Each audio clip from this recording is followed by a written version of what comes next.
the thing that I found really interesting about what you're doing is how you got your original idea. So why don't you describe that a little bit? Obviously, the world's water crisis is such a big issue. We need to have this new source, or maybe a new approach to it, because currently we're not able to solve the crisis, and obviously the more and more people are facing water scarcity and not having enough clean drinking water.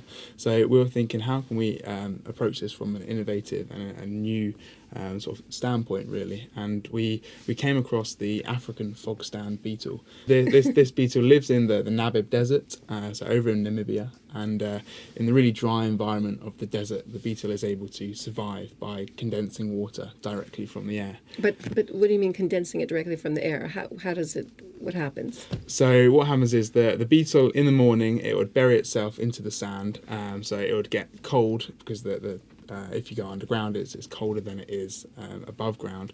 And then afterwards, the beetle would then crawl up to the top of the dunes, and the morning air would sort of pass over it, and this air would be at a higher temperature than what the beetle is. Then due to the special surface structure and chemistry that the beetle has, it's then able to rapidly condense water. So it really, water droplets that's present in the air are able to form onto its shell. And then the beetle then leans forward, and all these water molecules cascade off into its mouth, and that's how it sort of drinks in what is a really dry environment.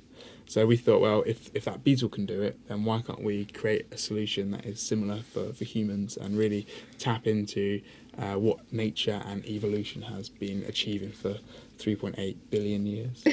So, but the beetle, how did you find this beetle? I mean, there are lots, there's lots of different insects out there. So how did you discover it? So I did biotechnology as my degree. So I've got a little bit of sort of biology in there, and this all sort of links into biomimicry. So for us, it was reading through the literature and seeing what sort of other research has been done out there, and we therefore came across the beetle. But what tied in perfectly was when we'd started ThinAir a couple of months in. David Attenborough on the Planet Earth TV show did a fantastic documentary, and he highlighted this beetle. Oh, so that's amazing. all of the footage was recorded for us, and yeah, David Attenborough did a great job at really sort of highlighting the struggles that this beetle goes through.